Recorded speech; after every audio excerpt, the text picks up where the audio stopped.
ओम ज्ञानतिमिरान्धस्य ज्ञानाञ्जनशलाकया चक्षुरुन्मिलितं येन तस्मै श्रीगुरवे नमः। श्रीचैतन्यमनोभीष्टं स्थापितं येन भूतले स्वयं रूपा तदा मह्यं ददाति स्वपदान्तिकं। वन्देऽहं श्रीगुरो श्रीयुतपदकमलं श्रीगुरुं वैष्णवांश्च श्रीरूपं स्वाग्रजातं सहगमनगुणान्वितं तं सजीवम् साद्वैतं सावधूतं तदिनसहितं कृष्णचैतन्यदेवं श्रीराधा कृष्णपादान् सहगणललिता श्रीविशाखान्वितांश्च नमो विष्णुपादाय कृष्णदेस्ताय भूतले श्रीमते भक्तिवेदान्त स्वामिनिति नामिने नमस्ते स्वारस्वते देवे गौरवाणी विचारिणे निर्विशेष शून्यवादी पश्चात्देशकारिणे वंशाकल्पतरुभ्यश्च कृपासिन्धुभ्येव च पतितानां पावनेभ्यो वैष्णवेभ्यो नमो नमः। जय श्री कृष्ण चैतन्य प्रभु नित्यानंद श्री अद्वैत गदाधर सभी गौरभक्तवृंद। हरे कृष्णा कृष्ण कृष्ण हरे हरे हरे राम राम राम हरे हरे। ओम नमो भगवते वासुदेवाय। ओम नमो भगवते वासुदेवाय। ओम नमो भगवते वासुदेवाय। ओम विष्णुपादाय कृष्णदेस्ताय भूतले श्रीमते जयप्रकाश स्वामिनिति नामिने नमो आचार्य पादाय निगयकृपाप्रदायिने गौरकथा धामदाय नगरग्रामकारिणे मूकं प्रतिभाशालं पङ्गुलं हयते गिरिं यत्कृपातमहं वन्दे श्रीगुरुदिनकारिणम्।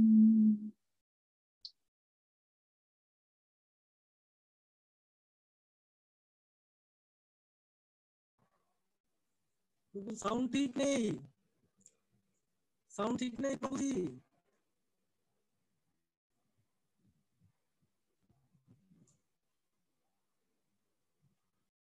हरे कृष्णा। আমরা শুরু করছি ভাই ভাই শুরু। সাউন্ড ঠিক নেই প্রভু জি, শব্দ বোঝা যাচ্ছে না ঠিক। अभयं सत्व संशुद्धिर ज्ञान योग व्यवस्थिति दानं दमश्च यज्ञश्च स्वाध्यायस्तपःआर्जवम् अहिंसा सत्यम क्रोधस् त्याग शान्तिरपैशुनम् दया भूतेष्वलोलुप्तम् मार्दवं वीरचापलं तेजः क्षमा धृतिविशोचमद्रोहो नातिमानिता भवन्ति सम्पदं दैवीम् अभिजातस्य भारत।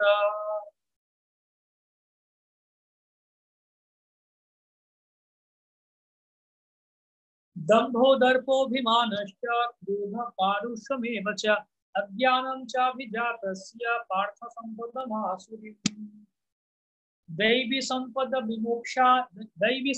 विमोक्षाय निबंधाय सुरीमता आशु च संपदं दैवीम् अभिजातोऽसि पाण्डव।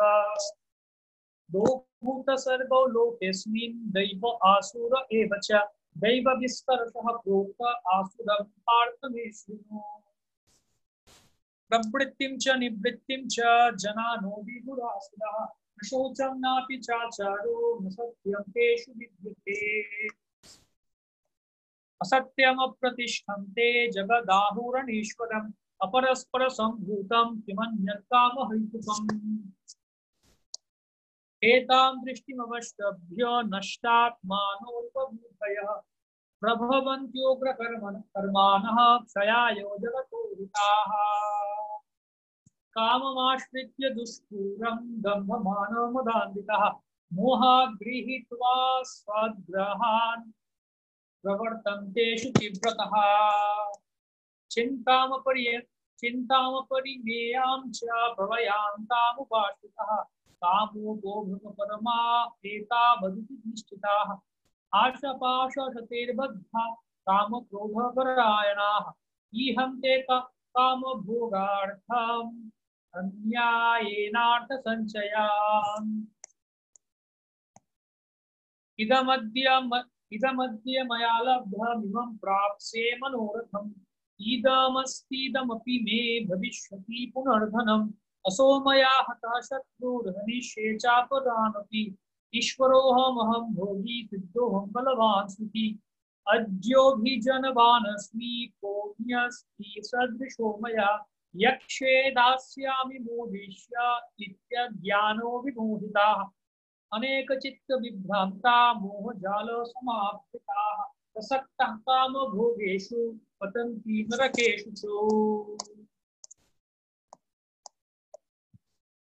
आत्मसंभाविताः स्तब्धा घ्नमानोदान्विताः यजन्ते नाम यज्ञैस्ते दम्भेनाविधिपूर्वकम् अहंकारं बलं दर्पं कामं क्रोधं च संश्रिताः मम मामात्मपरदेहेषु प्रद्विष्वन्तोऽभ्यसूयकाः तानहं द्विषतः क्रूरान् संसारेषु नराधमान् क्षिपाम्यजस्रमशुभान् आसुरीष्वेव योनिषु आसुरीं योनिमापन्या मूढा जन्मनि जन्मनि माम प्राप्यैव कौन्तेय ततो यान्ति अधमां गतिम् त्रिविधं नरकस्येदं द्वारं नाशनमात्मनः कामः क्रोधस्तथा लोभस्तस्मादेतत्त्रयं त्यजेत् एतैर्विमुक्तः कौन्तेय त्वमद्वारे स्त्रिभिर्नरः आचरत्यात्मनः श्रेयस्ततो याति परां गतिम् यः शास्त्रविधिमुत्सृज्य वर्तते कामकारतः न स सिद्धिमवाप्नोति न सुखं नो परां गतिम् तस्मात् शास्त्रं प्रमाणं ते कार्यकार्यव्यवस्थितो ज्ञात्वा शास्त्रविधानोक्तं कर्म कर्तुं विहारसि हरे कृष्णा कृष्ण कृष्ण हरे हरे हरे राम राम राम हरे हरे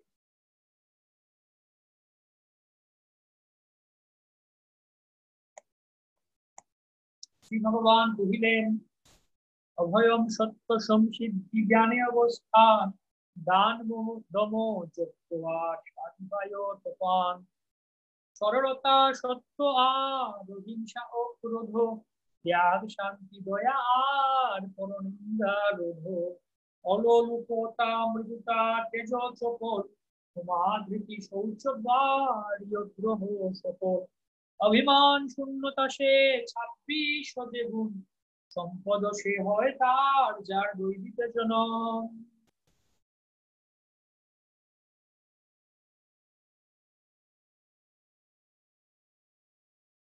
দম্ভ অভিমান ক্রোধ নিষ্ঠুরতা সম্পদ আসুরি হয় অজ্ঞানতা দৈবী সম্পদ জেতার মুক্তির কারণ আসুরি সম্পদ হয় তোমার চিন্তার কথা নাহি পাঞ্জব দৈবী সম্পদ তোমার হয়েছে জনম হে ভারত এ জগতে দৈবিক সৃষ্টি এক দৈবী দ্বিতীয় সে আশীর্বাদ দৃষ্টি দৈবী যার তার কথা অনেক হয়েছে শুনো এবে কথা যারা অশুভ জন্মেছে প্রবৃত্তি নিবৃত্তি যাহা অশুভ না জানে শৌচাচার সত্য মিথ্যা নাহি তারা মানে অসুর যে লোক তারা না মানে ঈশ্বর জগতেরও বিধাতা সৃষ্টিকার তার সৃষ্টির কারণ সেই অনিশ্বরবাদী জড় কার্য কারণ সে কামুক বিবাদী এই ক্ষুদ্র দৃষ্টি লয়ে অসুরের বন আত্মতত্ত্ব জ্ঞান বুদ্ধি হন উগ্র কর্মে উৎসাহ তার জগত হিত হয় কার্যে প্রতিকার হয় প্রভাবিত দুষ্কুর আশ্রয় কাম দম্ভমদান্বিত মোহগ্রস্ত সদ্গ্রাহ সুচিত অপরেয় চিন্তা তার যতদিন বাঁচে কাম মাত্র উপভোগ হৃদয়েতে আছে আশা পাশ শুধু কাম ক্রোধ কাম ভোগ লাভি অর্থ অন্য সে বিরোধ অন্যায় সে করে নিত্য সংশয়েতে চিত্ত তার নিত্য বিদ্ধ অসতকার দিতে অদ্য এই অর্থ লাভ মনোরথ সিদ্ধি পুনর্বার ভবিষ্যতে হবে অর্থ বৃদ্ধি সে শত্রু মরিল অন্য নিশ্চয় মারিব আমি সে ঈশ্বর কার্য সাধিব আমি ভূমি সিদ্ধ আর ভগবান সখী মম সমুখে হইবে আর সমুখী। আমি অভি জনবান আমি ধন আঢ্য আমারও সমান হবে আর বিঘা সাধ্য। আমি সে করিব যজ্ঞ আমি দান দিব নিঃসঙ্গ করিয়া আমি আনন্দ পাইব। অজ্ঞান মোহিত হয়ে কত কথা বলে মোহজাল সমাবৃত কালের প্রবলে। আসলে তে কামাসক্ত নরকের যাত্রী অসুচি নরকে ভাস নরক বিধাত্রী।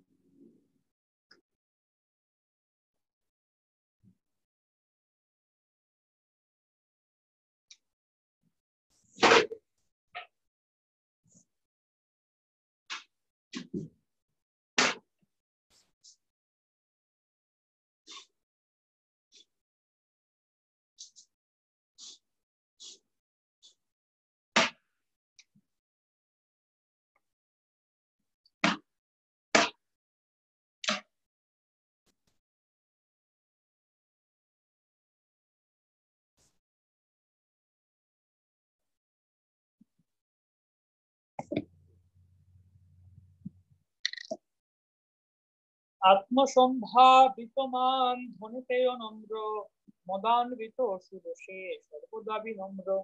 নাম মাত্র যজ্ঞ করে শাস্ত্র বিধি নাই দম্ভ মাত্র আছে সার কেবল বড়াই।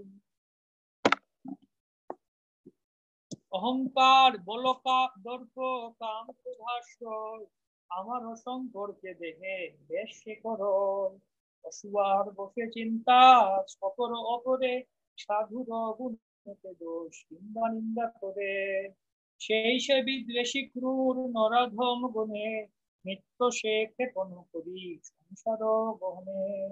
অসুর জনিতে হয় জনম মরণ অজস্র অশুভতার জীবন যাপন। অসুরের ঘরে মূর জনমে জনমে আমাকে ভুলিয়া দুঃখী মরণে মরণে। ক্রমে ক্রমে পায় সেই অধমা যে গতি অক্ষম আমাকে পেতে যেহেতু কুমতি। সেই কাম ক্রোধ লোভ নরকের দ্বার ত্যায্য তাহা নয় কি সাধু ব্যবহার। এই তিনে মুক্ত যারা শুনো হে কৌন্তেয় তমগুণের দ্বার সে অতিশয় হেয়। তবে সে আচরি ধর্ম নিজ শ্রেয়স্কর পরাগত লাভ করে ভক্তি পর। শাস্ত্র বিধি পরিত্যাগে কাম আচরণ সিদ্ধি প্রাপ্ত নহে তাহে সুখগতি পর। অতএব শাস্ত্র বিধি কার্যের প্রমাণ জানি শাস্ত্র বিধি করো কার্য সমাধান। ভক্তি বেদান্ত কহে শ্রী গীতার গান শুনে যদি শুদ্ধ ভক্ত কৃষ্ণগত প্রাণ।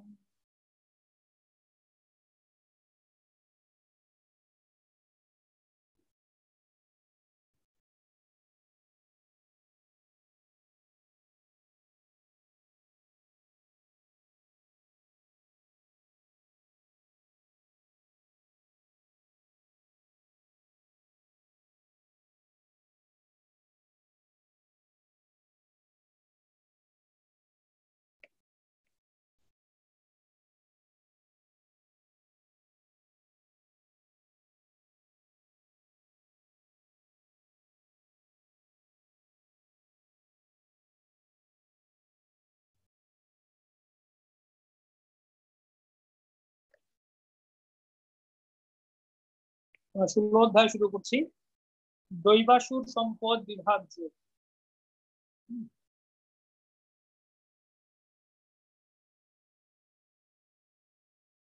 তো এই অধ্যায়ে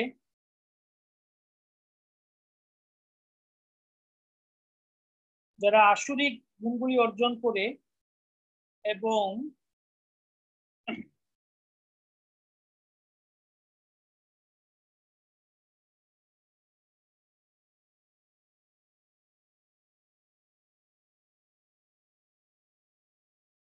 যারা আসরিক গুণগুলি অর্জন করে এবং শাস্ত্রবিধি অনুসরণ না করে যথেচ্ছভাবে জীবনযাপন করে থাকে তারা হীন জন্ম ও ক্রমশ জাগতিক বন্ধন দশা লাভ করে। কিন্তু যারা দিব্য গুণাবলীর অধিকারী এবং শাস্ত্রীয় অনুশাসন আদি মেনে বিধিবদ্ধ জীবনযাপন করে তারা ক্রমান্বয়ে পারমার্থিক সিদ্ধি লাভ করে। তারা ক্রমান্বয়ে ধীরে ধীরে পারমার্থিক সিদ্ধি লাভ করে। এই অধ্যায়ের মূল শিক্ষা কি? মায়া মূঢ় হয়ে ভগবত প্রকাশিকা সাত্বিকতা পরিত্যাগ করলে তমোধর্ম বশীভূত জীব অসুর স্বভাব হয়। তৎকালে অভক্তিকে ভক্তি ও পাপাচারী পুণ্য বলে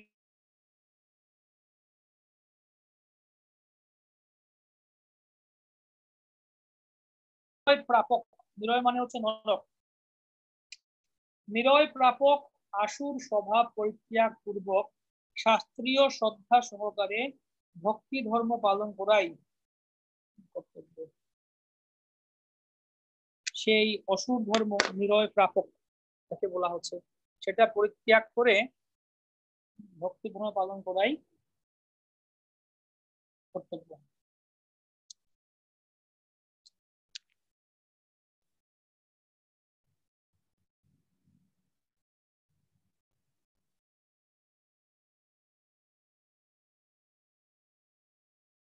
তো মূল কথা হচ্ছে এই অধ্যায়ের সাথে আগের অধ্যায়ের কি কানেকশন আছে না? আগের অধ্যায়ে শেষে বলা হচ্ছে যে নিষ্পাপ হে নিষ্পাপ অর্জুন, হে ভারত, এভাবেই সবচেয়ে গোপনীয় শাস্ত্র আমি তোমার কাছে প্রকাশ করলাম। যিনি এই তত্ত্ব অবগত হয়েছেন তিনি প্রকৃত বুদ্ধিমান ও কৃতার্থ হন। এখন কে সেই তত্ত্ব অবগত হতে পারেন এবং কে তা অবগত হতে পারেন না, অর্থাৎ এই তত্ত্বজ্ঞান লাভে অধিকারী ও অনধিকারী ব্যক্তিদের বিচার করার জন্য এই ষোড়শ অধ্যায় আরম্ভ করা হলো। তত্ত্বজ্ঞান লাভে অধিকারীকে অনধিকারীকে, অর্থাৎ আগের অধ্যায়ে যেটা বর্ণনা করছিলেন আহ পুরুষোত্তম যুগ, তো সেই জ্ঞান লাভের যোগ্যকে অযোগ্যকে, যাদের মধ্যে দৈবী গুণ আছে, এই যে বলা হচ্ছে দৈবী সম্পদ, হ্যাঁ, আসুরি সম্পদ। সম্পদ মানে গুণ, সম্পদ মানে গুণ, অর্থাৎ দৈবী গুণাবলী, দেবতার গুণাবলী দৈবী সম্পদ, অসুরদের গুণাবলী বা আসুরিক গুণাবলী হচ্ছে আসুরি সম্পদ। তো যারা দৈবী গুণ সম্পন্ন তারা ভগবান সেই জ্ঞান লাভ করতে পারেন, এই তত্ত্ব অবগত হতে পারেন। আর যারা আসরিক সম্পদ সম্পন্ন তারা এই গুণটা অবগত হতে পারে না। এটা একটা দৃষ্টিকোণ। আরেকটা দৃষ্টিকোণ থেকে বলছেন 15 অধ্যায়ে আমরা দেখতে পাই যে শুরুতে যখন বলছিলেন অশ্বত্থ বৃক্ষের কথা, ঊর্ধ্বমূল মধ্য শাখম, সেখানে তিনি বর্ণনা করছিলেন যে এর আহ ঊর্ধ্বমুখী শাখাতে দেবতারা অবস্থান করছেন আর অধোমুখী শাখাতে অসুর স্বভাব বিশিষ্ট ব্যক্তিরা অবস্থান করছেন। তো এখন এই অসুর স্বভাব বিশিষ্ট ব্যক্তিদের বৈশিষ্ট্য কি, কি কি গুণ আছে, আর দেবতা স্বভাব সম্পন্ন ব্যক্তিদের কি গুণ আছে তা এখানে বর্ণনা করছে।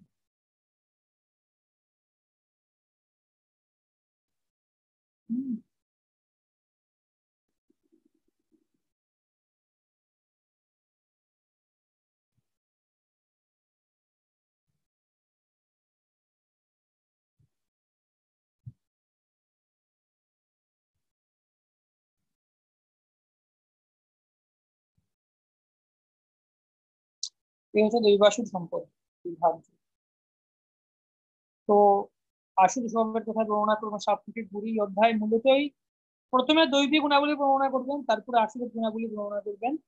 হুম, আর তারপর সেই পরম গতি লাভ সম্বন্ধে বর্ণনা করবেন।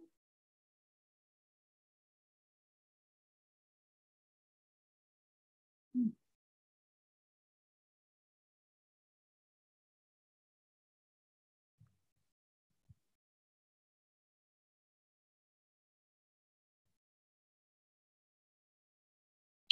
দৈবী ও আসুরি সম্পদ শুরু হচ্ছে। তো সেই তত্ত্বজ্ঞান লাভের যোগ্য ব্যক্তি কোন তত্ত্বজ্ঞান, কোন তত্ত্বজ্ঞানের কথা বলছেন এখানে? অধ্যায় 15 পুরুষোত্তম যুগ।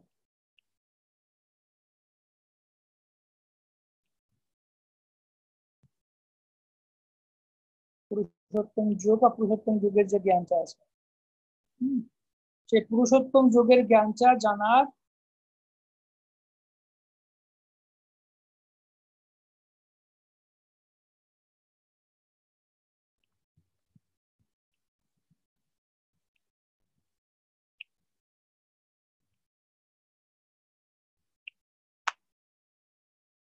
সেই পুরুষোত্তম যুগের যে জ্ঞান সেটা জানার যোগ্যকে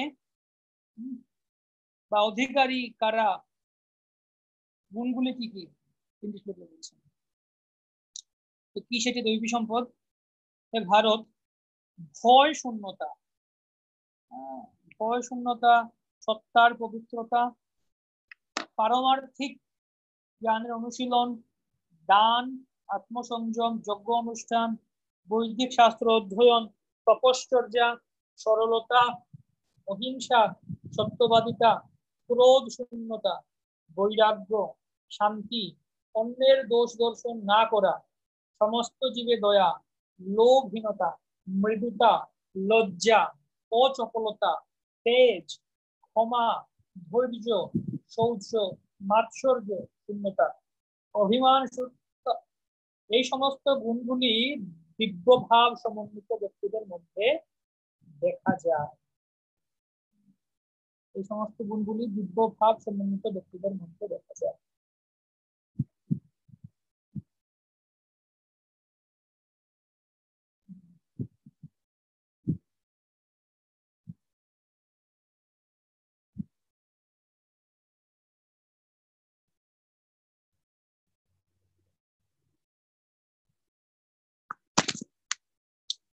সেই তত্ত্বজ্ঞান লাভে অযোগ্য ব্যক্তি বা অনধিকারীর গুণগুলি পরবর্তী শ্লোকে বলছেন। হে পার্থ, দম্ভ, দর্প, অভিমান, ক্রোধ, রূঢ়তা ও অবিবেক এই সমস্ত সম্পদ আসরিক ভাবাপন্ন ব্যক্তিদের মধ্যে লাভ হয়। তো দৈবী ভাব সম্পন্ন ব্যক্তিদের মধ্যে কি গুণ হয়? এই হচ্ছে 1 থেকে 3। আর 4 নম্বর শ্লোকে বলছেন যারা অযোগ্য ব্যক্তি তাদের গুণগুলি বর্ণনা করছে। পুরুষোত্তম যুগের এই জ্ঞানটা লাভের যোগ্য ব্যক্তিদের গুণাবলী 1 থেকে 3, আর সেই জ্ঞানটা লাভে অযোগ্য ব্যক্তির গুণাবলী 4 নম্বর শ্লোকে বলছেন। তো এইরকম উভয় প্রকার সম্পদের কাজ কি? কোন সম্পদের কি ফল হয়? দৈবী সম্পদ মুক্তির অনুকূল, আর আসরিক সম্পদ বন্ধনের কারণগুলি বিবেচিত হয়। পাণ্ডুপুত্র, তুমি শোক করো না, কেননা তুমি দৈবী সম্পদ সহ জন্মগ্রহণ করেছো। তুমি শোক করো না। তো কোন সম্পদের কি ফল সেটা বর্ণনা করা হচ্ছে। তো আসুরি সম্পদ সর্বতভাবে বর্জনীয়, অতএব তা বিস্তৃত ভাবে বর্ণনা করছে। সর্বতভাবে বর্জন করা উচিত আসুরি সম্পদ, এর জন্য এটা বিস্তার করে বর্ণনা করছে। যেটা নেগেটিভ সেটা আমাদের আর বিস্তার করে বর্ণনা করার প্রয়োজন আছে। পজিটিভটা থেকে নেগেটিভটা আরো বেশি করে, মানে কি করতে হবে না সেটা আমাদেরকে আরো ভালো করে বিস্তার করতে হবে।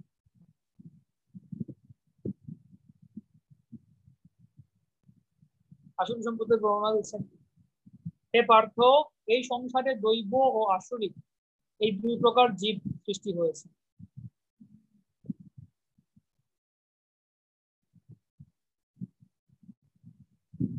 দৈবী সম্পদে বিস্তারিত ভাবে বলা হয়েছে এখন আমার এটা আসরিক সম্পদ বা অসুর প্রকৃতি সম্বন্ধে প্রদান করে। তো 7 থেকে শুরু করে একদম ডিটেইলস আসরি সম্পদ সম্বন্ধে বর্ণনা করে।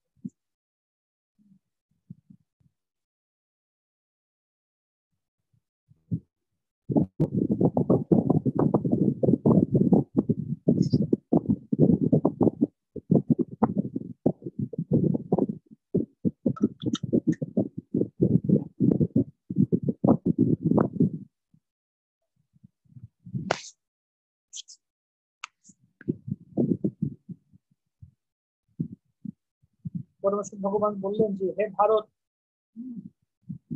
এই সমস্ত গুণাবলী যাদের মধ্যে দেখা যায় তারা হচ্ছেন দৈবী সম্পদ সম্পন্ন।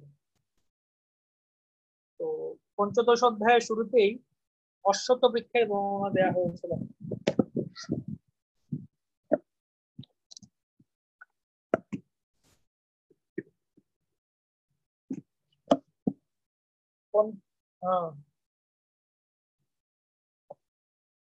পঞ্চদশ অধ্যায়ের শুরুতেই অশ্বত্থ বৃক্ষ প্রতি জীবজগতের বর্ণনা দেওয়া হয়েছে। তার শাখা মূলগুলিকে জীবের মঙ্গলজনক ও অমঙ্গলজনক বিভিন্ন কর্মের সঙ্গে তুলনা করা হয়েছে। নবম অধ্যায়ে দেবতা ও অসুরদের কথা বর্ণনা করা হয়েছে। এখন বৈদিক রীতি অনুসারে সাত্বিক কর্মকে মুক্তিপদ মঙ্গলজনক বলে বর্ণনা করা হয়েছে। তো যারা দৈবী প্রকৃতিতে অধিষ্ঠিত,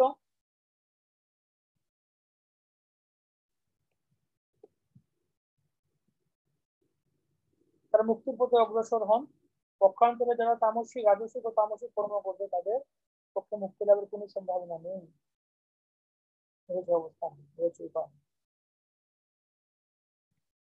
এখানে অভিজাত কথাটার দিব্যগুণে যার জন্ম হয়েছে তাৎপর্যপূর্ণ এখানে। তো প্রথমত গর্ভাধান সংস্কার করা হয়। এই সংস্কারগুলি করলে তখন সেই পিতামাতা যদি দিব্যগুণ সমন্বিত সন্তান কামনা করে তাহলে তখন তার 10টি নিয়ম মেনে চলতে হবে। গীতায় আমরা আগেই দেখেছি সন্তান লাভের জন্য স্ত্রী পুরুষের মিলন তা কৃষ্ণ স্বয়ং। স্ত্রী পুরুষের যৌন মিলন যদি কৃষ্ণ ভাবনাময় হয় তাহলে নিন্দনীয় নয়। যারা কৃষ্ণ ভাবনাময় তাদের অন্তত কুকুর বেড়ালের মতো সন্তান উৎপাদন না করে এমন সন্তান উৎপাদন করা উচিত জন্মের পরে যারা কৃষ্ণ ভাবনাময় হবে। জন্মের পরে কৃষ্ণ ভাবনাময় হবে।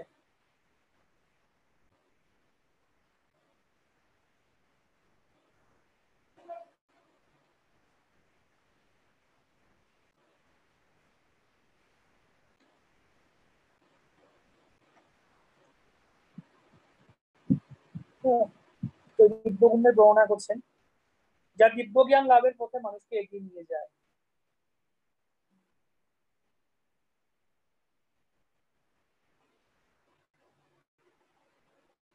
তো সন্ন্যাসী প্রথমত অভয়ম সন্ন্যাসীদের জন্য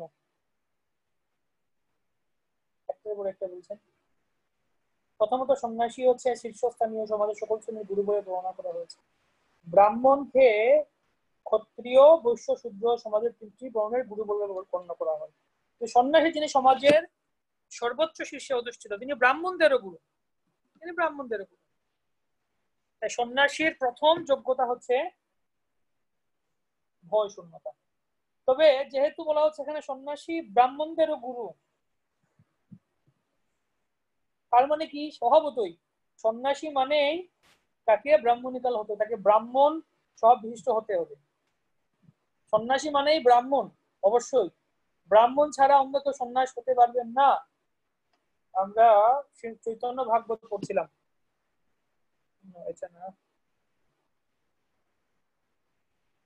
চৈতন্য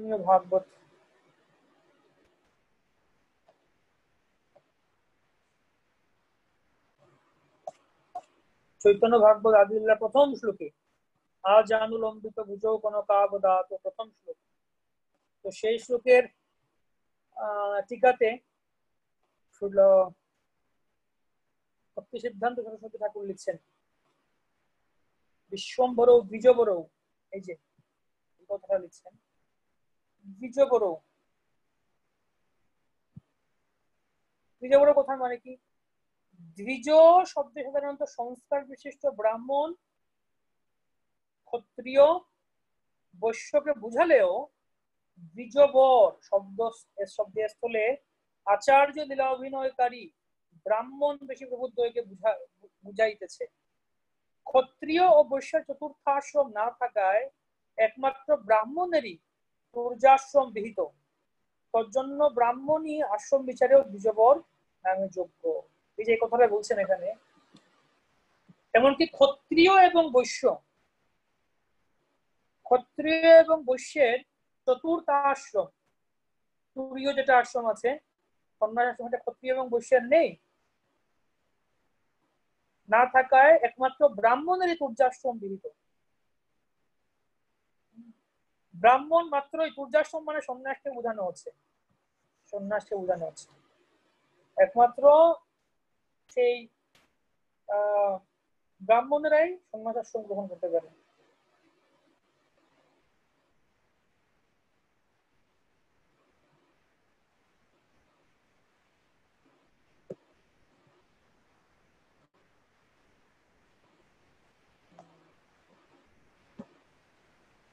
তো এই সম্পর্ক ছিন্ন করার পরে কে আমায় রক্ষা করবে? তাহলে তার পক্ষে সন্ন্যাস আশ্রম গ্রহণ করা উচিত নয়। যদি কে এরকম চিন্তা করে যে আমি যদি গৃহ ত্যাগ করে চলে যাই, সন্ন্যাস নিয়ে কে আমাকে দেখবে, হ্যাঁ, আমি টাকা পয়সা কোথায় পাবো, খাবার কোথায় পাবো, আমি অসুস্থ হলে ঔষধ কে দেবে, যদি সেরকম চিন্তা করেন তাহলে তার সন্ন্যাস গ্রহণ করা উচিত নয়। তাকে সম্পূর্ণভাবে বিশ্বাস করতে হবে যে শ্রীকৃষ্ণ বা পরম পুরুষোত্তম ভগবান সর্বদাই তার হৃদয়ে রয়েছে। তো সেই জন্য বলা হচ্ছে সন্ন্যাসীদের অন্যতম একটা কার্য হচ্ছে পরিব্রাজন, ভ্রমণ করা, বনে জঙ্গলে পাহাড় তিনি ভ্রমণ করে এবং ভয় থেকে মুক্ত হন। আমি কখন নিঃসঙ্গ অরণ্যের গভীরতম প্রদেশেও থাকি, কৃষ্ণ তখনও আমার সঙ্গে থাকবেন, তিনি আমাকে রক্ষা করবেন। এই হচ্ছে সন্ন্যাস, মানে তিনি যেখানেই যান না কেন তিনি তার দৃঢ় বিশ্বাস যে ভগবান আমাকে রক্ষা করবেন।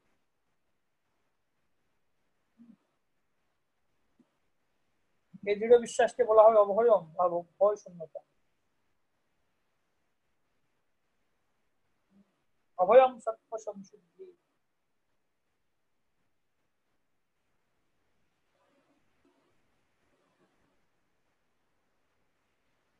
তারপর তাকে তার অস্তিত্ব পবিত্র করতে হয়।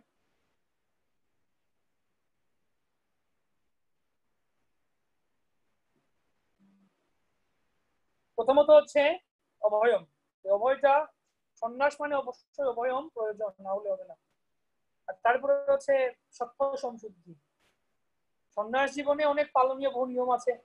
সব থেকে গুরুত্বপূর্ণ হচ্ছে কোন স্ত্রীর সঙ্গে সম্পর্ক রাখবেন না তিনি। স্ত্রীদের সাথে কথা বলাও নিষিদ্ধ, বর্জনীয়। চৈতন্য মহাপ্রভু চলছেন আদর্শ সন্ন্যাসী।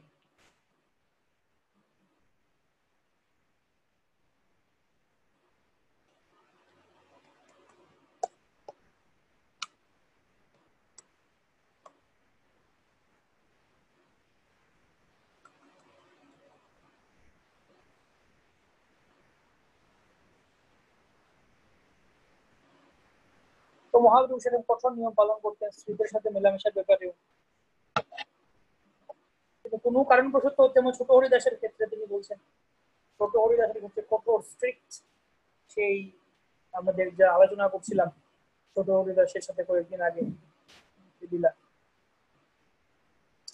মহাপ্রভু বলেন সন্ন্যাসী অথবা যিনি মায়ার বন্ধন থেকে মুক্ত হয়ে চিন্ময় প্রকৃতি ভগবত ধামে ফিরে যাওয়ার প্রয়াসী, তার পক্ষে ইন্দ্রতত্ত্বের জন্য পার্থিব সম্পদ ভোগ স্ত্রীলোকদের দৃষ্টিপাত সম্পূর্ণভাবে বর্জনীয়। তাদের উপভোগ না করলেও যদি কেবল সেই প্রবৃত্তি নিয়ে তাদের দৃষ্টিপাত করা হয়, তা এতই নিন্দনীয় যে এই অবৈধ বাসনাকে মনে স্থান দেওয়ার আগে আত্মহত্যা করা উচিত। এটা হচ্ছে মহাপ্রভুর নির্দেশ। সুতরাং এগুলি হচ্ছে পবিত্র হওয়ার পন্থা, সত্য সংশুদ্ধি।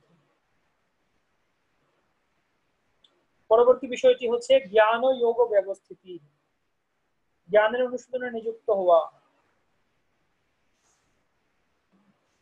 সন্ন্যাস জীবনের উদ্দেশ্য হচ্ছে গৃহস্থ অন্যেরা যারা তাদের পারমার্থিক জীবনের কথা ভুলে গিয়েছে তাদের মাঝে জ্ঞান বিতরণ করা, জ্ঞান বিতরণ করা।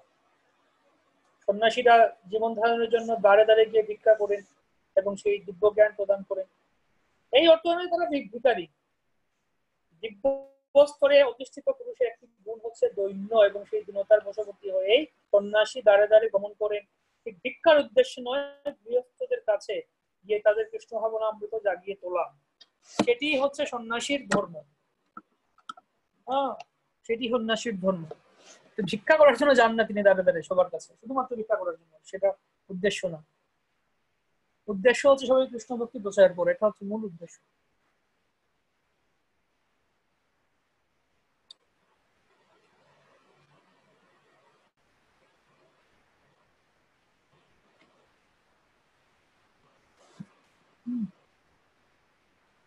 যথেষ্ট জ্ঞান না থাকা সত্ত্বেও যদি তিনি সন্ন্যাস আশ্রম গ্রহণ করে থাকেন, তাহলে অনেকে আছে হয়তো এই জ্ঞানটা অর্জন করার আগেই ইমেচুরলি, হয়তো ইমেচুরলি সেই সন্ন্যাস গ্রহণ করতে পারে। তাহলে তার এই জ্ঞান লাভ করার জন্য তার উচিত সদ্গুরুর কাছ থেকে সর্বক্ষণ কৃষ্ণ কথা শ্রবণ করা।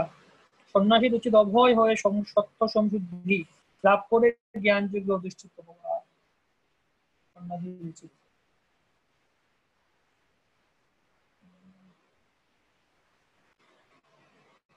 তো অভয়ম সত্য সংশুদ্ধির অভয়ম সত্য সংশুদ্ধির জ্ঞান যোগ ব্যবস্থা। প্রথম লাইনটা সন্ন্যাসী, সবার জন্যই, মূলত সন্ন্যাসীদের জন্য এখানে যেটা তাৎপর্য আমরা দেখলাম। মূলত প্রথম লাইনটা সন্ন্যাসীদের জন্য বর্ণনা করা হচ্ছে। তারপর দানও, দানটা বলা হচ্ছে গৃহস্থদের জন্য। এই দেখুন, জ্ঞান ব্যবস্থিত পর্যন্ত সন্ন্যাস সম্বন্ধে বললেন। তারপরটা হচ্ছে জ্ঞান। দান, দান করা গৃহস্থের কর্তব্য। গৃহস্থের কর্তব্য হচ্ছে সদুপায়ে অর্থ উপার্জন করে জীবিকা নির্বাহ করা, আয়ের অর্ধাংশ সমস্ত বিশ্ব জুড়ে কৃষ্ণ ভাবনামৃত প্রচারের জন্য দান করা। গৃহস্থদের কর্তব্য হচ্ছে সেই ধরনের সংস্থাকে দান করা যারা এই ধরনের কাজে নিযুক্ত আছে, যারা এই ধরনের কাজে নিযুক্ত আছে সেরকম সংস্থাকে দান করা। তো দান যথাযোগ্য পাত্রে অর্পণ করা উচিত। নানা রকমের আছে, পরে ব্যাখ্যা করা, সত্যগুণে দান, রজগুণে দান, তমগুণে দান। তো দানটা কাদের জন্য বললেন? এটা গৃহস্থের জন্য। তারপর হচ্ছে দম বা আত্মসংযম। এটা ধার্মিক সমাজের অন্য আশ্রমভুক্ত ব্যক্তিদের জন্যই কেবল নির্দিষ্ট হয়নি, গৃহস্থদের জন্য তা বিশেষভাবে নির্দিষ্ট হয়েছে আত্মসংযম। এই আত্মসংযমটাও গৃহস্থদের জন্য মেনলি বলছেন। সবগুলোই সবার জন্য, কিন্তু নির্দিষ্ট করে গুরুত্ব দিচ্ছেন এখানে। গৃহস্থ আশ্রমের মানুষ যদিও স্ত্রীর পানি গ্রহণ করে, তবু অনর্থক যৌন জীবনযাপনের ইন্দ্রিয়গুলিকে নিযুক্ত করা গৃহস্থের উচিত নয়। গৃহস্থের যৌন জীবনও বিধি নিষেধের দ্বারা নিয়ন্ত্রিত, যা কেবল সন্তান উৎপাদনের জন্য অনুষ্ঠিত হয়। সন্তান উৎপাদনের উদ্দেশ্য ব্যতীত স্ত্রী সঙ্গে যৌন সুখ ভোগ করা উচিত নয়। আধুনিক সমাজ দ্বারা গর্ভ নিরোধক এগুলো প্রয়োগ করছে, অতি জঘন্য উপায়ে যৌন জীবন করছে। এগুলি আসলে কার্যকলাপ। কেউ যদি গৃহস্থ হন, পারমার্থিক জীবনে অগ্রসর হতে চান, তবে তাকে অবশ্যই সংযত হতে হবে এবং কৃষ্ণ সেবার উদ্দেশ্য ব্যতীত সন্তান উৎপাদন করা থেকে বিরত হতে হবে। তিনি যদি এমন সন্তান উৎপাদন করতে পারেন যারা কৃষ্ণ চেতনাময় হবে, তবে তিনি শত শত সন্তান উৎপাদন করতে পারেন। কিন্তু সেই সামর্থ্য না থাকলে কেবলমাত্র ইন্দ্রিয় সুখ ভোগের জন্য সেই কর্মে প্রবৃত্ত হওয়া উচিত নয়।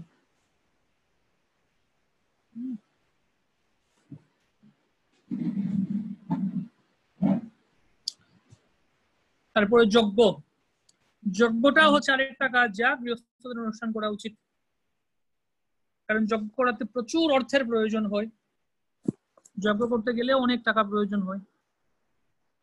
জীবনের অন্য আশ্রমগুলিতে যেমন ব্রহ্মচর্য, বানপ্রস্থ, সন্ন্যাস আশ্রমের মানুষের ব্যক্তিগত ধন সম্পদ থাকে না, তারা ভিক্ষা করে জীবন ধারণ করেন।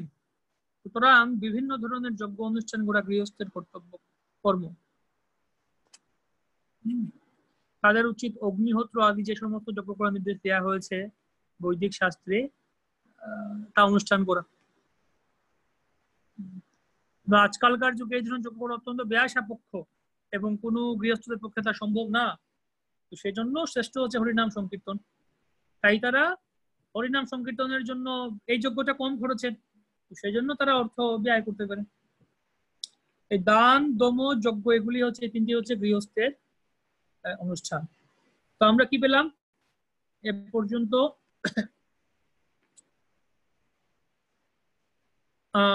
অভয়ম সত্য সংশুদ্ধির জ্ঞান যোগ ব্যবস্থিতি। অভয়ম সত্য সংশুদ্ধির জ্ঞান যোগ ব্যবস্থিতি, এই তিনটা পেলাম। সন্ন্যাসীর জন্য দানম দমশ্চ যজ্ঞশ্চ, এই তিনটা পেলাম গৃহস্থের জন্য।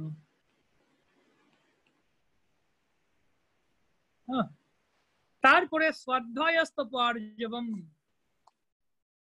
ব্রহ্মচারীর জন্য পরবর্তীতে বলছেন। স্বাধ্যায় হচ্ছে ব্রহ্মচারীদের জন্য, জীবন ছাত্র জীবনের জন্য স্ত্রীলোকের সাথে তাদের সংস্রব থাকা উচিত নয়, কৌমার্য অবলম্বন করে দিব্য জ্ঞান লাভের জন্য বৈদিক শাস্ত্র অধ্যয়ন করে জীবনযাপন করা উচিত, তাকে বলা হয় স্বাধ্যায়। স্বাধ্যায়। তপ হচ্ছে কার জন্য? বানপ্রস্থ, বিশেষ করে বানপ্রস্থদের জন্য। সারা জীবন গৃহস্থ হয়ে থাকা উচিত না, তাই বানপ্রস্থ গ্রহণ করবেন এবং তিনি অবসরে গমন করবেন এবং তিনি তার দেহ মন জিহ্বার তপশ্চর্যার অনুশীলন করবেন, এটাই তপস্যা। তো বর্ণাশ্রম ধর্ম সমাজ তপস্যা করার জন্য। কেন না, আসলে কেন বলা হচ্ছে এরকম, সেরকম একজন ভক্ত বিদ্বান গৌরাঙ্গ একবার বর্ণনা করেছিলেন যে যেহেতু আমরা যেরকম কম্পিউটার ইউজ করি না, ল্যাপটপ ইউজ করে কম্পিউটার ইউজ করছি, টাইপিং করছি, টাইপিং করতে গেলে কোন একটা মিস্টেক হয়ে গেল, তাহলে কি হয়? কন্ট্রোল জেড, হ্যাঁ, কন্ট্রোল প্লাস জেড আমরা চাপ দিই, তাহলে আন্ডু হয়ে যায়। যা মিস্টেক হলো মিস্টেকটা আন্ডু হয়ে যায়। তো বা আমাদের মোবাইলেও টাইপ করার সময় অনেক কিছু, অনেক আন্ডু লেখা আছে, আন্ডুতে ক্লিক করলে একটা একটা এরকম একটা চিহ্ন আছে, উল্টা একটা চিহ্ন থাকে, ওই চিহ্নতে ক্লিক করলে, হ্যাঁ আমাদের এখানে ওই চিহ্নটা আছে, এই কিসে, এই যে এই চিহ্ন, এই চিহ্ন থাকলে কি হয়? আন্ডু, চাপ দিলে আন্ডু হয়ে যায়, অর্থাৎ যা মিস্টেকটা হলো চলে যায়। তো এভাবে গৃহস্থ আশ্রমে তিনি গৃহে প্রবেশ করে স্ত্রী পুত্র কন্যা আদি সবাইকে নিয়ে যে একটা আসক্তি তৈরি হয়েছে সেখানে, সেই আসক্তিকে আন্ডু করার জন্য, আন্ডু করার জন্য বানপ্রস্থ আশ্রম, সেখানে আর বেশি তপস্যা করতে হবে, তপস্যাটা বেশি এখানে আর।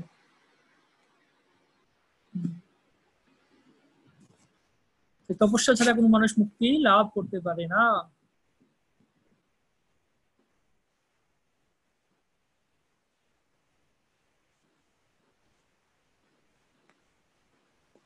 তো আমরা কি পেলাম? চারটা ইয়ের জন্য বলা হলো।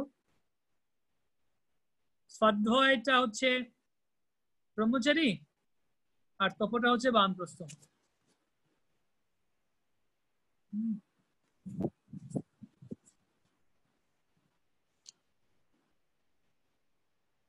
তারপরে আর্যবম, সরলতা। তো এখন আশ্রম বর্ণ সম্বন্ধে বলবেন। ব্রাহ্মণের কোন সরলতা, আর্যবম সরলতা।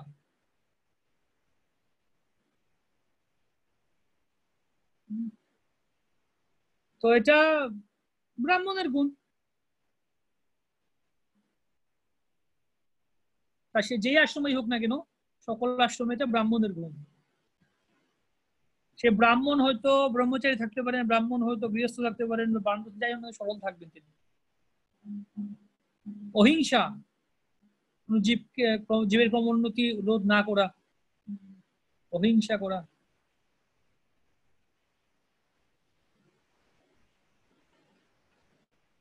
তারপর সত্যম, ব্যক্তিগত উদ্দেশ্য সাধনের জন্য সত্যের বিকৃত করা উচিত নয়, সত্যটাকে বিকৃত করা উচিত নয়।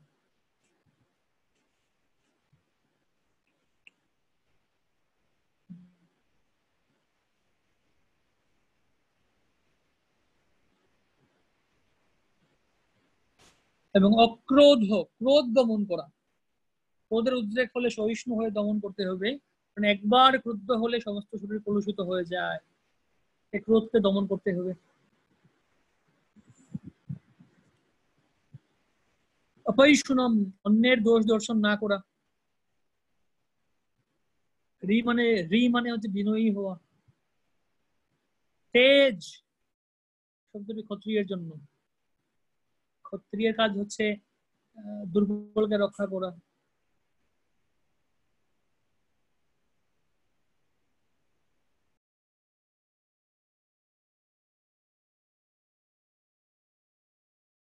বৈশ্যদের জন্য। কালোবাজারি অর্থ করে উপার্জন করা উচিত নয়। নাতি মানিতা, এটা শূদ্রদের বেলায় প্রযোজ্য। তো এখানে ন অতিমানিতা।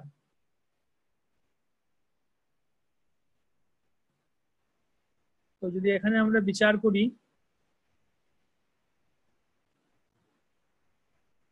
অহিংসা, আচ্ছা আর্যবমটা হচ্ছে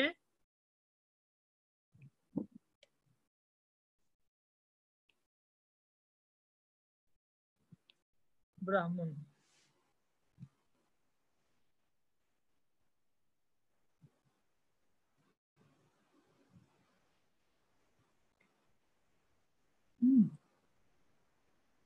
স্বাধ্যায়টা ছিল কার জন্য? ব্রহ্মচারী।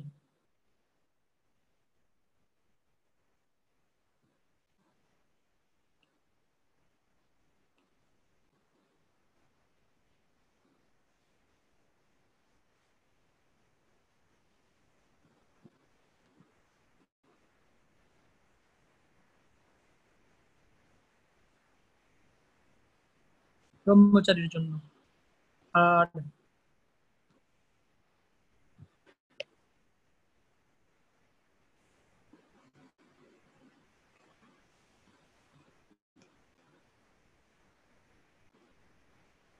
তপস্যা কার জন্য?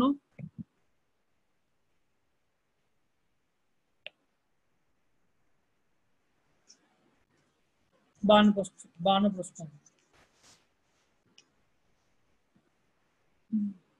আর এখানে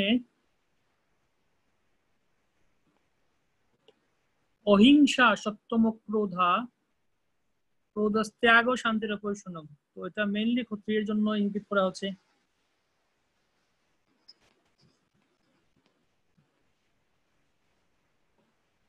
তারপর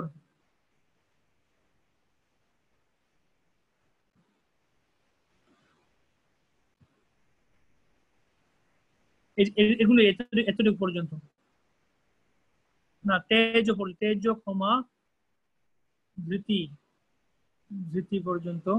শৌচম, শৌচমটা মূলত বলা হচ্ছে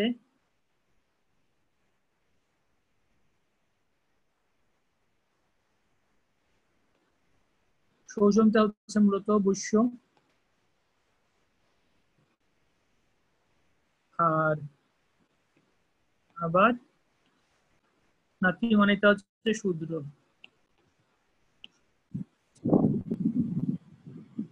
ভবন্তি সম্পদম দৈবী অভিজাতস্য ভারত।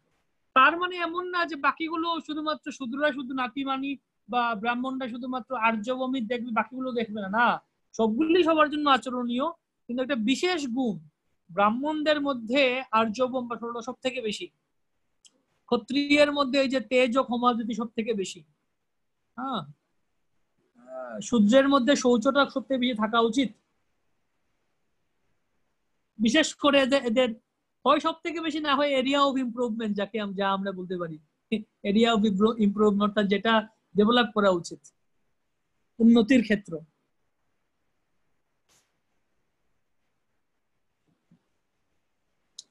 তো এই হচ্ছে মূল মূল কথা।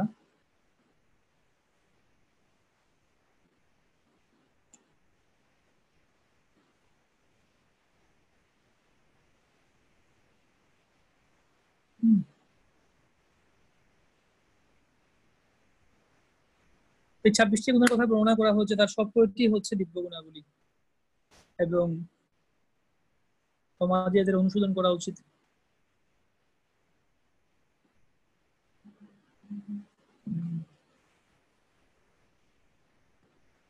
दम्भो दर्पोऽभिमानश्च क्रोध पारुष्यमेव च अज्ञानं चाभिजातस्य पार्थ सम्पदमासुरीम्। আর কি কি গুণ বর্ণনা করা হচ্ছে এখানে? এই শ্লোকে নরকে যাওয়ার প্রশস্ত রাজপথটির বর্ণনা করা হয়েছে। অসুরেরা মহা আড়ম্বরের সঙ্গে ধর্ম ও আধ্যাত্মিক জ্ঞানের উন্নতি প্রদর্শন করতে চায়, যদিও তারা নিজেরা সেই সমস্ত নীতিগুলো অনুশীলন করে না। তারা সর্বদাই কোনো বিশেষ ধরনের শিক্ষা অথবা অত্যধিক সম্পদের গর্বে অত্যন্ত গর্বিত থাকে। নরকে যাওয়ার রাজপথ, প্রশস্ত রাজপথ।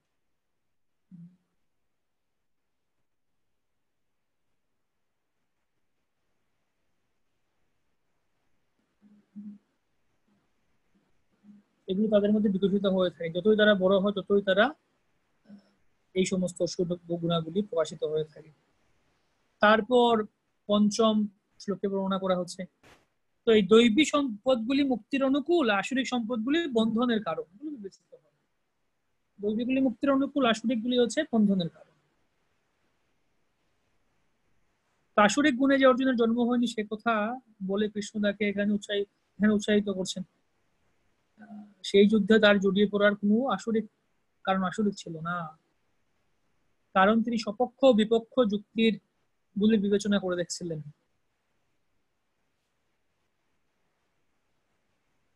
অর্জুনের শোক করার কোনো কারণই ছিল না। যিনি জীবনের বিভিন্ন বর্ণ ও আশ্রমোচিত আচরণ করেন তিনি দিব্যস্ত্র অধিষ্ঠিত থাকেন। এটা হচ্ছে সেই অবস্থান।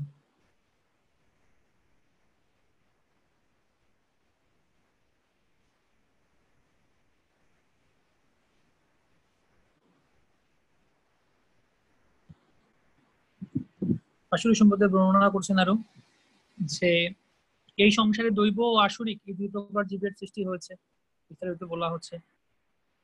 এই জগতে বদ্ধ জীবের দুভাগে ভাগ করা যায়, যারা দিব্য গুণাবলী নিয়ে জন্মগ্রহণ করেছেন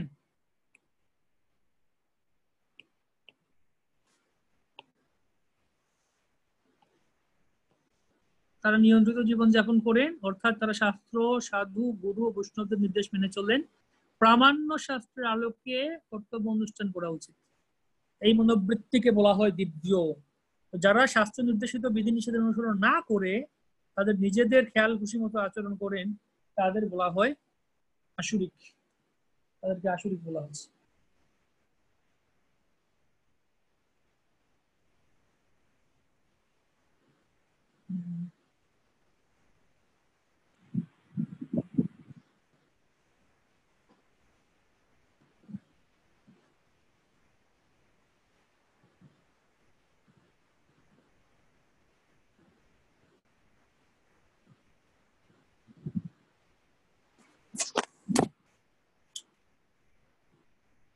এই হচ্ছে পার্থক্য, দেবতারা আসরিক নির্দেশ মেনে চলেন আর অসুরেরা আসরিক নির্দেশ মেনে চলে না।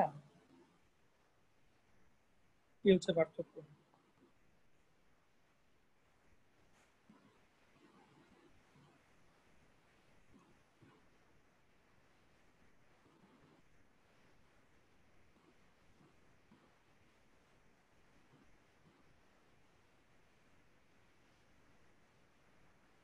তো আসুরি স্বভাব কি তারপরে বর্ণনা করছেন। আসুরি সম্পদ বিস্তৃতভাবে বর্ণনা করার জন্য 12টি শ্লোকে 7 থেকে প্রায় 18 পর্যন্ত 7 থেকে 18 পর্যন্ত বর্ণনা করছেন। তাদের জ্ঞানাভাব ও গুণাভাব, তাদের মধ্যে কি জ্ঞানেরও অভাব, গুণেরও অভাব, জ্ঞানেরও অভাব, গুণেরও অভাব। অসুর স্বভাব ব্যক্তিরা ধর্ম বিষয়ে প্রবৃত্ত, অধর্ম বিষয়ে নিবৃত্ত হতে জানে না। তো এটা হচ্ছে জ্ঞানের অভাব। আবার তাদের মধ্যে শৌচ, সদাচার ও সত্যতা বিদ্যমান নেই। ওই হচ্ছে এদের উপায়।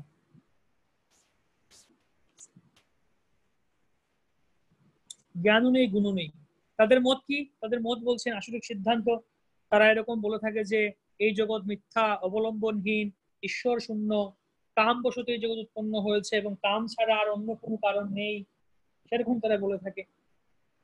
কাম থেকে উৎপন্ন হয়েছে জগৎ, কাম ছাড়া আর কোনো কারণ নেই। তো সেরকম মত অবলম্বনে জগতের বিনাশ হয়।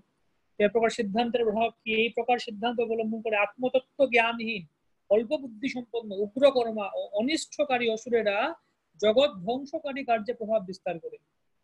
তারা জগৎ ধ্বংসকারী কার্যে প্রভাব বিস্তার করে থাকে। আসরিক ব্যক্তিদের অসৎ প্রবৃত্তি, তারা দুষ্পূরণীয় কামকে আশ্রয় করে ব্রহ্ম, মান ও মদমত্ত হয়ে অসুচি কার্যে বৃত্তি হয় এবং মোহবশত অসৎ বিষয়ে প্রবৃত্ত হয়, অসৎ বিষয়ে প্রবৃত্ত হয় এই সমস্ত ব্যক্তিরা। অপরিমেয় দুশ্চিন্তার আশ্রয় গ্রহণ করে মৃত্যুকাল পর্যন্ত ইন্দ্রিয় সুখ ভোগকেই তারা তাদের জীবনের চরম উদ্দেশ্য বলে মনে করে থাকে। এভাবেই তারা শত শত আশা পাশে আবদ্ধ হয়ে এবং কাম ও ক্রোধ পরায়ণ হয়ে তারা কাম ভোগের জন্য অসৎ উপায়ে অর্থ সঞ্চয়ের চেষ্টা করে থাকে। এই হচ্ছে আসরিক ভাব সম্পন্ন ব্যক্তিদের উপর অবস্থা। তাদের অভিলাষ তথা মনোরাজ্যের কথা বর্ণনা করে পরিণামে নরক প্রাপ্তির কথা 4টি শ্লোকে বর্ণনা করে রয়েছে।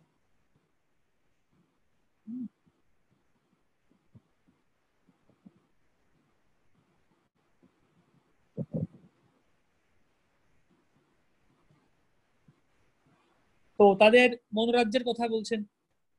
তারা মনে করে যে আজ আমার এর দ্বারা এত লাভ হয়েছে এবং আমার পরিকল্পনা অনুসারে আরো লাভ হবে, এখন আমার এত ধন আছে এবং ভবিষ্যতে আরো ধন লাভ হবে, ওই শত্রু আমার দ্বারা নিহত হয়েছে এবং অন্যান্য শত্রুদেরও আমি হত্যা করব, আমি ঈশ্বর, আমি ভোক্তা, আমি সিদ্ধ বলবান সুখী, আমি সবচেয়ে ধনবান ও অভিজাত, আত্মীয় স্বজন পরিবৃত, আমার মতো আর কেউ নেই, আমি যজ্ঞ অনুষ্ঠান করব, দান করব, আনন্দ করব।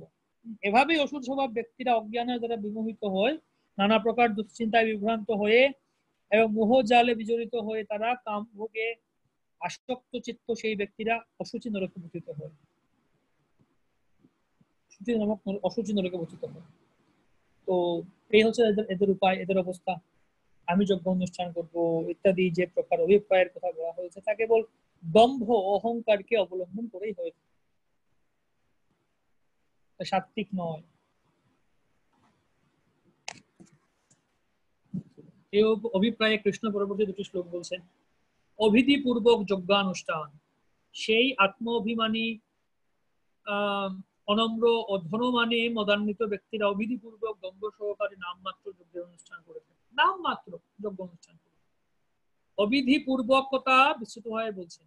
অহংকার, লোভ, দর্প, কাম ও ক্রোধকে আশ্রয় করে অসুরেরা স্বীয় দেহে ও পরদেহে অবস্থিত পরমেশ্বর স্বরূপ আমাকে দ্বেষ করে এবং সাধুদের গুণেতে দোষারোপ করে। সাধুদের গুণেতে দোষারোপ করে।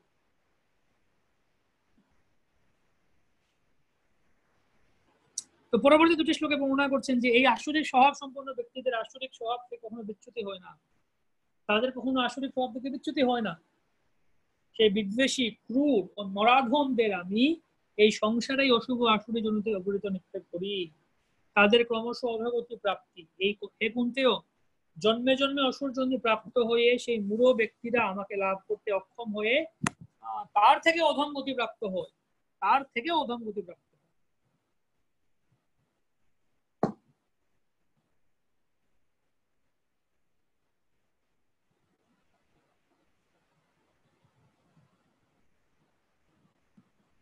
পরমগতি লাভ ওই প্রকার আসরিক দোষগুলির মধ্যে সকল দোষের মূল 3টি দোষ সর্বতভাবে বর্জন করা কর্তব্য।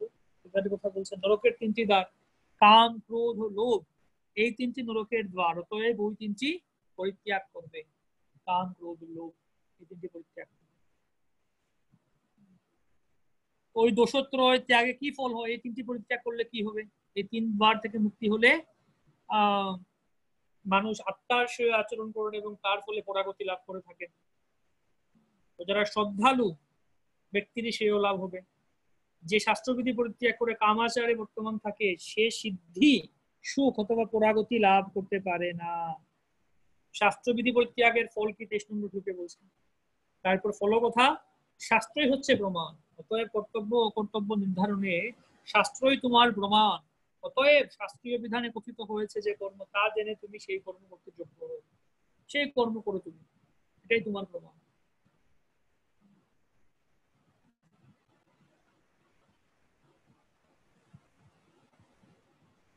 তাৎপর্য প্রভুপাদ বর্ণনা করছে, আসরিক ব্যক্তিদের মনোভাব বর্ণনা, মনোরাজ্যের কথা বর্ণনা করছে। তাদের বেদের নির্দেশ অনুসরণ করার কোনো ইচ্ছা নেই, অসুরেরা অন্তরেও বাইরে শুদ্ধ নয়, তারা অন্তরের বাইরে শুদ্ধ নয়। শুদ্ধ থাকা উচিত, স্নান করা, আভ্যন্তরীণ সুচিতা, বাহ্যিক সুচিতা। আভ্যন্তরীণ সুচিতা এই যে স্নান করা, দাঁত মাজা, কাপড় চোপড় পরিবর্তন করার মাধ্যমে হয়, আর এটা বাহ্যিক সুচিতা। আর অন্তরের সুচিতা হচ্ছে হরে কৃষ্ণ মহামন্ত্র জপের মাধ্যমে। এরকম অনেক নিয়ম আছে মনুসংহিতা তাদের শাস্ত্রে দেওয়া আছে, কিন্তু অসুবিধা সেরকম মানতে চায় না। মনুসংহিতায় বলা হচ্ছে নারীদের স্বাধীনতা দেওয়া উচিত না। তার অর্থ এমন নয় যে নারীদের কৃতদাসীর মতো রাখতে হবে, তার অর্থ তারা শিশুর মতো।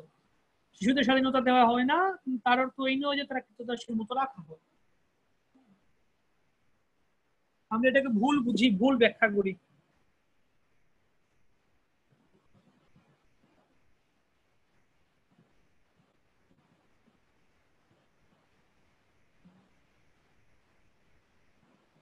আসরিক ভাবাপন্ন মানুষেরা সিদ্ধান্ত করে যে এই জগৎটি অলিক, এর পেছনে কোনো কার্য কারণ নেই, এর কোনো নিয়ন্ত্রণ নেই, কোনো উদ্দেশ্য নেই, সবকিছু হচ্ছে মিথ্যা।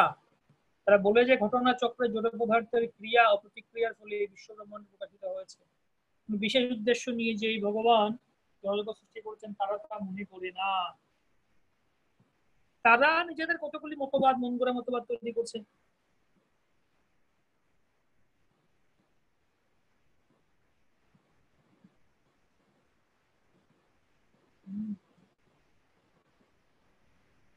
মন গড়া মতবাদ নিয়ে তারা আচরণ করছে। তারা তাদের এই কার্য তাদেরকে পৃথিবীকে ধ্বংসের দিকে নিয়ে যায়, বুদ্ধি সম্পন্ন ধ্বংসের দিকে নিয়ে যাবে। এটা বর্তমান সভ্যতার, বর্তমান সময়কার, অর্থাৎ এই সম্বন্ধে প্র্যাকটিক্যাল আমরা কি বুঝতে পারবো? শাস্ত্রচক্ষু, শাস্ত্রচক্ষু যা আছে আমরা কি বুঝতে পারবো? এটার মাধ্যমে আমাদের পুরো জগৎকে দেখতে পারি। বর্তমান 2020 সালে বর্তমান বিশ্বকে আমরা দেখি, তাহলে আমরা বুঝতে পারবো। তো এদেরকে পৃথিবীর শত্রু বলে গণ্য করা হয়। অবশ্যই একদিন তারা এমন একটা কিছু তৈরি করবে, যা আবিষ্কার করবে, যা সৃষ্টিকে ধ্বংস করবে।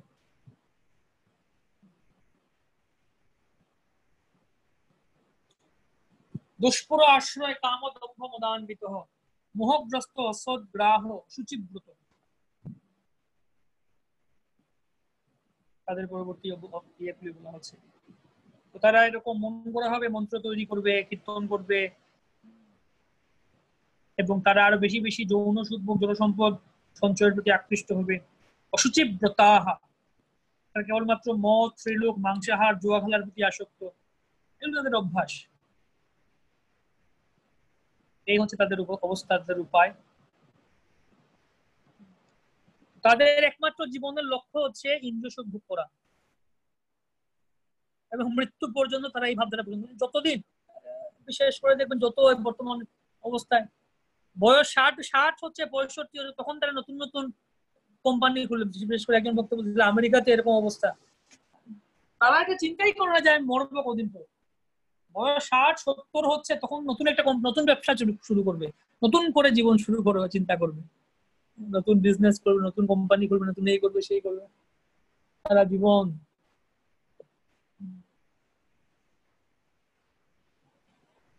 অনেকে বিয়ে করবে গিয়ে 60 বছর 70 বছরে গিয়ে বিয়ে করবে, সেরকম আছে।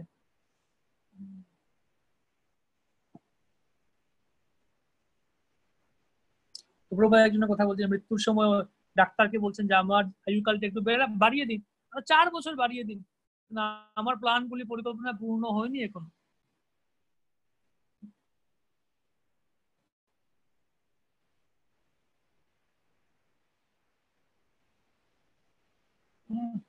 তো পরমাত্মা আছেন, আমাদেরকে দেখছেন তিনি। দুটি পাখি বসে বসে আছে, একটি একটি পাখি খাচ্ছে আর একটি পাখি দেখছেন। পরমাত্মা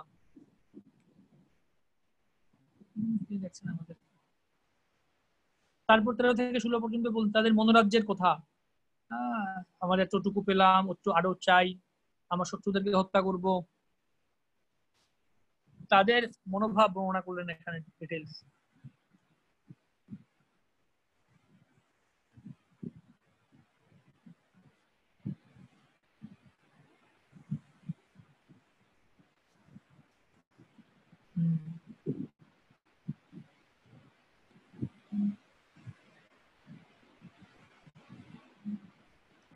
প্রতিটি আসরিক মানুষ মনে করে যে অন্য সকলকে বলি দিয়ে সে বেঁচে থাকতে পারবে, অন্যের উপর নির্ভর করে, অন্যের ঘাড়ে বা অন্যের মাথায় পা দিয়ে সে বাঁচার চেষ্টা করবে।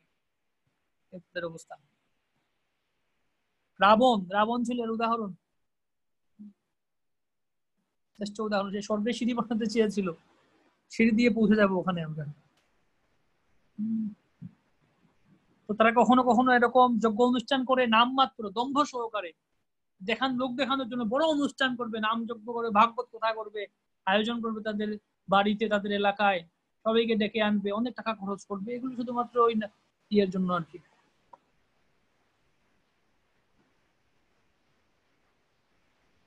তারা সন্ন্যাসীর বেশ ধারণ করে সব রকম অপকর্মে লিপ্ত হয়।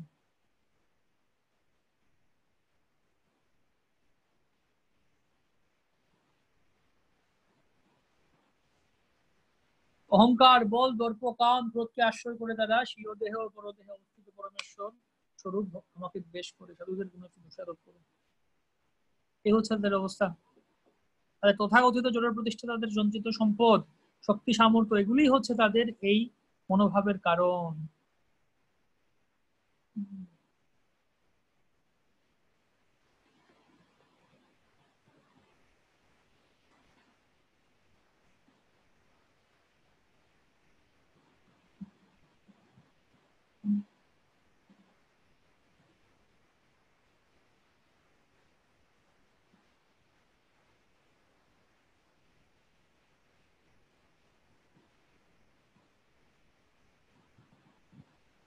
তো তারা যাই করুক না কেন, তাদের পরবর্তী জীবনটা নির্ধারিত হবে পরম পুরুষোত্তম ভগবানের ইচ্ছা অনুসারে, তাদের নিজের ইচ্ছা অনুসারে নয়।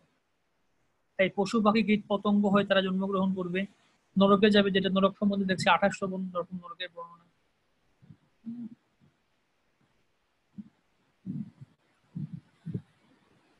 কিন্তু এখানে আমরা দেখতে পাচ্ছি যে ভগবান অসুরদের প্রতি কখনোই করুণাময় নন। তাই স্পষ্টভাবে বলা হচ্ছে যে আসরিক ভাবাপন্ন মানুষের জন্ম জন্মান্তর অসুরজনীয় প্রাপ্ত হয় এবং পরমেশ্বর ভগবানের কৃপা থেকে বঞ্চিত হয় তারা ক্রমান্বয়ে অধপতিত হতে হতে অবশেষে কুকুর, বেড়াল, শুকরের শরীর প্রাপ্ত হয়ে যায়, একদম অধপতিত হয়।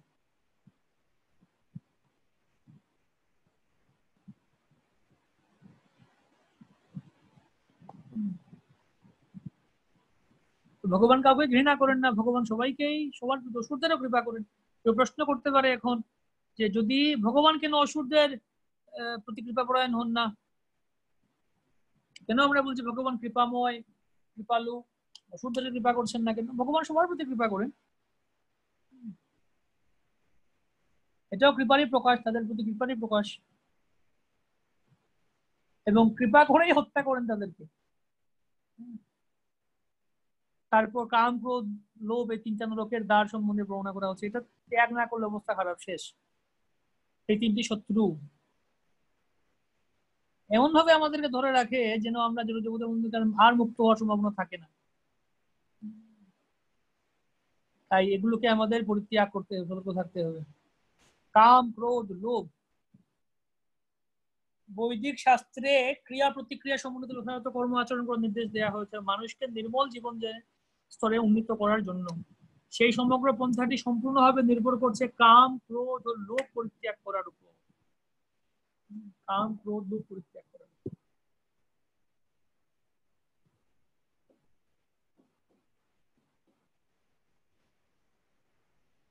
পরে বলা হচ্ছে যে মানব সমাজে বিভিন্ন বর্ণের ও আশ্রমের জন্য শাস্ত্রবিধি ও শাস্ত্রীয় নির্দেশ দেওয়া হয়েছে। সকলেরই কর্তব্য হচ্ছে এই সমস্ত বিধিগুলো অনুশীলন করা।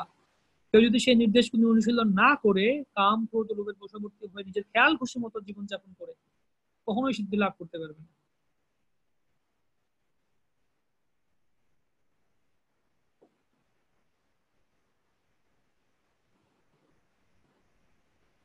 কোনো মানুষ সিদ্ধান্তগত ভাবে এই সমস্ত শাস্ত্র নির্দেশ সম্বন্ধে অবগত থাকতে পারে, কিন্তু সে যদি তার নিজের জীবনে আচরণ না করে তাহলে বুঝতে হবে সে একটি নরাধম।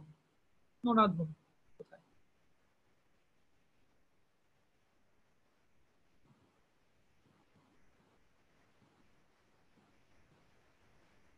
কাম ও কারতঃ, তাৎপর্যপূর্ণ কথা এখানে।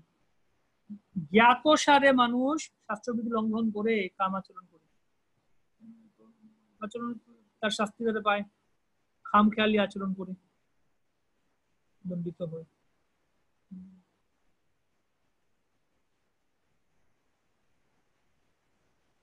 এই 15 নম্বর অধ্যায়ে বলা হচ্ছিল সমস্ত বৈদিক বিধি নির্দেশের উদ্দেশ্য হচ্ছেন কৃষ্ণকে জানা। তাকে জানতে পেরে আমরা তার সেবায় যুক্ত হতে পারি। হরে কৃষ্ণ মহামন্ত্র কীর্তন করতে, লোক সেবায় যুক্ত হতে। তাই সেই অনুযায়ী কর্তব্য কর্ম করা উচিত, কর্তব্য বিচার করে কর্ম করা উচিত, কোন রকম কুতর্ক না করে বৈদিক নির্দেশ অনুসারে কর্ম করে যাওয়া উচিত। তাকেই বলা হয় শাস্ত্রবিধির আচরণ। শাস্ত্র হচ্ছে 4টি ত্রুটি থেকে মুক্ত, এবং বদ্ধ জীবের যে 4টি ত্রুটি আছে সেগুলি হচ্ছে ভ্রম, প্রমাদ, বিপ্রলিপ্সা, করুণাভাচন, জীবের 4টি ত্রুটি।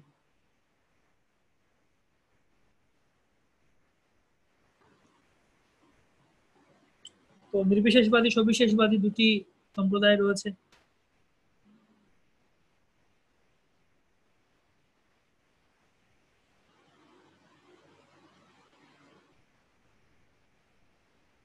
মূলত সত্যগুণের স্তরে আসতে হবে, সত্যগুণের স্তরে এলেই তবে তারা ধীরে ধীরে ভক্তি শুরু, সেখান থেকেই ভক্তি শুরু হবে, যা আমরা পরবর্তী অধ্যায়ে আবার দেখতে পাবো।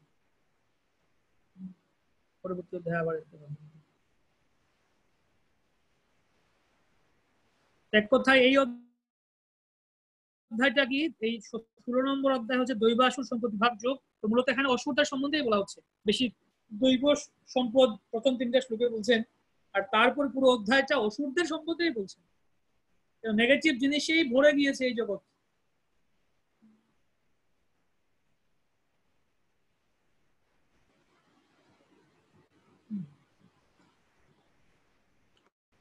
ঠিক আছে,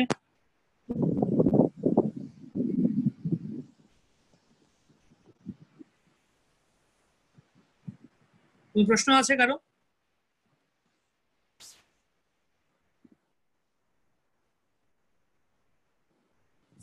আমরা একটু ফাস্ট যাচ্ছি, ফাস্ট করার চেষ্টা করছি। আর কয়েকটা দিন, এই লকডাউনের মধ্যে কটা দিন, এর মধ্যে আমরা শেষ করে ফেলবো। কালকে আমরা 17 নম্বর অধ্যায় করব, তারপর শনি এবং রবিবারে 18 নম্বর অধ্যায় শেষ হবে। আমরা এর আগের দিককার সময়ে অনেক স্লোলি গিয়েছিলাম, ধীরে ধীরে অনেক কিছু ব্যাখ্যা করা হচ্ছিল। তাই এইখানেও যা বিষয় আছে অধিকাংশ বিষয় আমরা টাচ করেছি, আগে আলোচনা করা হয়েছে বিভিন্ন ইউনিটে। সেই জন্য বর্তমানে আমরা একটু ফাস্ট যাচ্ছি। আচ্ছা, এখানে হরে কৃষ্ণ মাতাজি, রীতা মাতাজি প্রশ্ন করতে চাইছেন কিছু একটা, বুঝতে চাইছেন? হরে কৃষ্ণ প্রভু, প্রণাম। আমি বলছি যে এইগুলো কি শিরোনাম লিখতে হবে? শিরোনাম লিখতে পারেন আপনারা, লিখতে পারেন নিজেদের মতো। আমি এখানে লিখে দিয়েছি অলরেডি ক্লাসে, যখন আমাদের এখানে আমাদের এই বইয়ে গীতা প্রবাহ বই অলরেডি লেখা আছে শিরোনাম। তাহলে কি আবার লিখবো, আর লিখতে হবে? যদি আপনি লিখেন তাহলে আপনার লাভ হবে, ব্যক্তিগত নোট করতে পারেন, আপনি লিখলে লিখতে পারেন, না লিখলে নাও লিখতে পারেন। যদি লিখেন তাহলে আপনার লাভ হবে, এটা আপনার নোট হবে। আপনি আপনার মতো করে শিরোনাম লিখতে চাইলে লিখতে পারেন, তখন আপনি চিন্তা ভাবনা করে লিখবেন, এতে আপনার মনন হবে, ধ্যান হবে।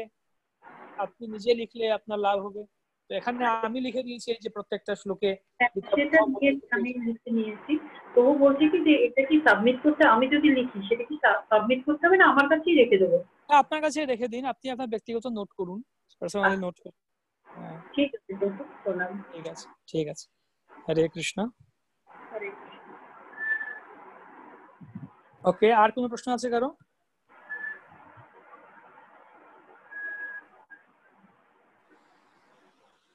ওকে, মাতাজি, সুপ্রিয় মিত্রা মাতাজি বলবেন কিছু? হরে কৃষ্ণ। মহাপ্রভু দণ্ডবোধ প্রণাম। দণ্ডবোধ প্রণাম। বলছি যে ওই ঈশোপনিষ আর ভক্তিরসামৃতর সিন্ধু কোশ্চেন পেপার গুলো যদি একটু পাঠিয়ে দেওয়া হতো তাহলে আমি ক্লোজ বুক এক্সামটা নিয়ে নিতে পারতাম। কোয়েশ্চেন পেপার গুলি বলতে? মানে ভক্তিরসামৃত আর ঈশোপনিষদের যে ক্লোজ বুক এক্সাম আছে না, হ্যাঁ, ওগুলো হচ্ছে আমার যে পরীক্ষা নেয় উনি ইন্ডিয়ায় চলে যাবে, লকডাউন এখানে খুলে গেলে, প্লেন শুরু হয়ে গেলে। আপনি লকডাউনের মধ্যে পরীক্ষা দেবেন? তো উনি বলছে আমাদের বাড়ি এসে পরীক্ষা দিবে বা মন্দিরে পরীক্ষা দিতে বলেছে। উনি বলছে যদি সম্ভব হয়। ঠিক আছে, তাহলে আমি ওই ইয়ের কাছে পাঠিয়ে দেব, প্রেম সরোবর মাতাজির কাছে। ঠিক আছে, আপনি। থ্যাংক ইউ প্রভু। হ্যাঁ, ধন্যবাদ। ওকে, হরে কৃষ্ণ। তো বাকিরাও সবাই আপনাদের পরীক্ষার প্রস্তুতি নিন, আর ওপেন বুক লিখে জমা দিয়ে দিন, ক্লোজ শ্লোক শেষ করুন। এটা শেষ হলে, লকডাউন শেষ হলেই ক্লোজ বুক পরীক্ষাগুলো দিয়ে দেবেন, তাহলে ভক্তি শাস্ত্রী শেষ, কমপ্লিট। ওকে, হরে কৃষ্ণ কৃষ্ণ কৃষ্ণ হরে হরে, হরে রাম রাম রাম হরে হরে। प्रभुपाद की जय, समवेत भक्तवृंद की जय, निताई गौर प्रेमानंद। श्रीमद् भगवद गीता यथाचित की जय।